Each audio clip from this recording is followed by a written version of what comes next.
समस्त को मोर नमस्कार मु दीप्ति आपण मान को स्वागत करुछि मो यूट्यूब चैनल डीएस एम्बिशन। प्रत्येक अनुष्ठान तार बाइल अनुसार निश्चित भाव नेतृत्वर परिवर्तन आवश्यकता रही। तो जहाँ को बेस करी मिशन शक्ति विभाग तरफ जारी करा जायछि चिट्ठी। तो चिट्ठी अनुसार स्वयं सहायक गोष्ठीर लीडरशिप को परिवर्तन करा जिवो। तो यहाँ को केबे सुधा ए लीडरशिप परिवर्तन करा जिवो, स्वयं सहायक गोष्ठी गवर्नेंस कौन रोचे जिते रिस्ट्रक्चर कर निहाती ध्यान देवा आवश्यक आज भिडियो में आपण सहित आलोचना करी। आशा करुच्ची आपण मैंने शेष जाए मोर भिडियो सह जोड़ी रही। आपण मानकर सुचिंतित मतामत कमेंट बॉक्स जणाइबे।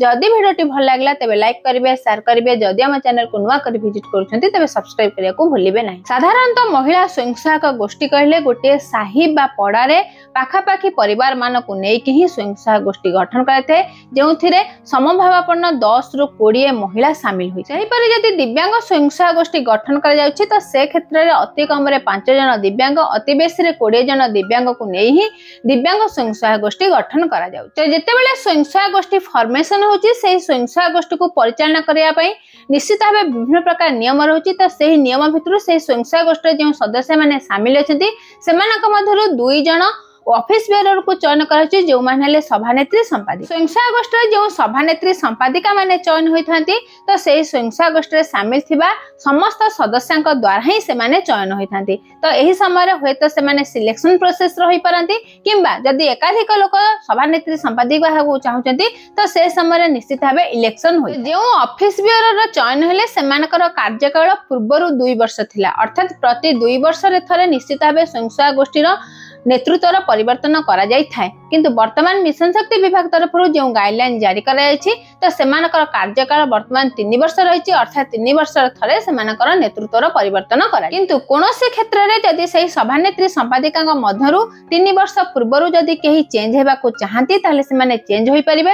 होय तो सदस्यों द्वारा से टर्मिनेट होई पारंती किंबा मरि जाय थाई पारंती किंबा स्थानांतरण होई पारंती किंबा स्वयं सहायक गोष्ठी को छाड़ी पारंती। तो ए सब क्षेत्र में 3 वर्ष न पुरिले मध्य सभानेत्री संपादिका को परिवर्तन करा जिवो। किंतु अन्य क्षेत्र में सेमानकर कार्यकाल 3 वर्ष ही रही। तो जितेबाला स्वयं सहायक गोष्ठी रिस्ट्रक्चर करा जाउछि तो मिशन शक्ति विभाग तरफ जो चिट्ठी जारी कराई तो यह सेप्टेम्बर 8 रु आरंभ करा जाए 7 दिन मध्य यह कंप्लीट करिया को पड़े। सेप्टेम्बर 8 2025 रु आरंभ हो सेप्टेम्बर 16 2025 पर्यंत ओडिशार जेतक स्वयं सहायक गोष्ठी रही प्रत्येक स्वयं सहायक गोष्ठीर निश्चित भाव नेतृत्वर परिवर्तन करा जाए। नेतृत्वर परिवर्तन करा जाउछि तो सेतेबेले काहाकू निहाती ध्यान देवा आवश्यक जहा द्वारा कि स्वयं सहायक गोष्ठीर नेतृत्वर परिवर्तन सहजरे ठीक टाइमलाइन मध्य होई पारे। ग्राम पंचायत स्त्री संघ रे सामिल थिबा समस्त स्वयं सहायक गोष्ठी को निश्चित भाव नोटिस प्रदान करा जिवो क्यों स्वयं सहायक गोष्ठी को क्यों दिन केते बेले तार नेतृत्वर परिवर्तन करा जिवो। स्वयं गोष्ठी रे सामिल थिबा समस्त सदस्यों द्वारा एक इमरजेंसी मीटिंग करा जिवो जो मीटिंग द्वारा ही सभानेत्री संपादिका को चयन करा। स्वयं सहायक गोष्ठी रे सामिल थिबा समस्त सदस्यों द्वारा ही सभानेत्री संपादिका को चयन करा जिवो।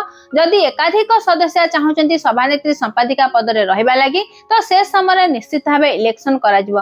जदि सेमती केही चाहुनाती ताले सिलेक्शन प्रोसेस रे सभानेत्री संपादिका को चयन करा। स्वयं गोष्ठीर सभानेत्री संपादिका चयन हैला परे निश्चित भाव पूर्व जो सभानेत्री संपादिका थिले तो तांको पाखरे जो बुक्स ऑफ रेकर्ड थिला तो से बुक्स ऑफ रेकर्ड निश्चित भाव नुआ करी जो सभानेत्री संपादिका चयन हेले तांको हस्तांतर करे। तो बैंक रे जो स्वयं सहायक गोष्ठीर सेविंग पासबुक हो बा लोन पासबुक हो रही तो सेथिरे जो सिग्नेटरी पूर्व जो सभानेत्री संपादिका थिले सेमानक नाम रे थिला ताहाको निश्चित भाव परिवर्तन करबा आवश्यक।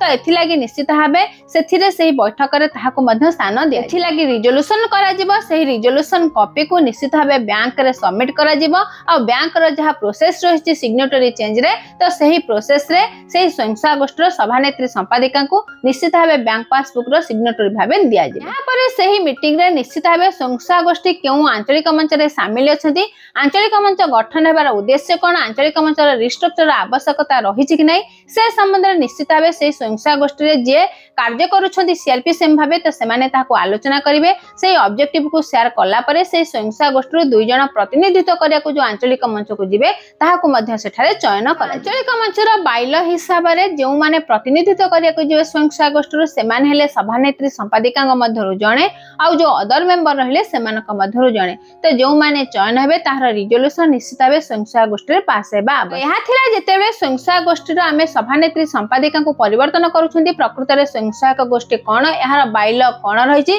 वर्तमान बाइल कौन रोचे तो कौन करने आवश्यक से सब को निश्चित भाव गोष्ठी सहायिका मैंने स्वयं सहायक गोष्ठी आलोचना करने आवश्यक आई कार्यक्रम निश्चित भाव 8/9/2025 रु 16/9/2025 मध्य शेष होगा आवश्यक जहाँ मिशन शक्ति विभाग तरफ जारी करा चिठी तो यहीपरि आग को नुआ नुआ अपडेट जानवा लगी निश्चित भाव आम चैनल डीएस आंबिशन जोड़ी हो रुहतु समस्त को मो तरफ आम चैनल तरफ बहुत बहुत धन्यवाद।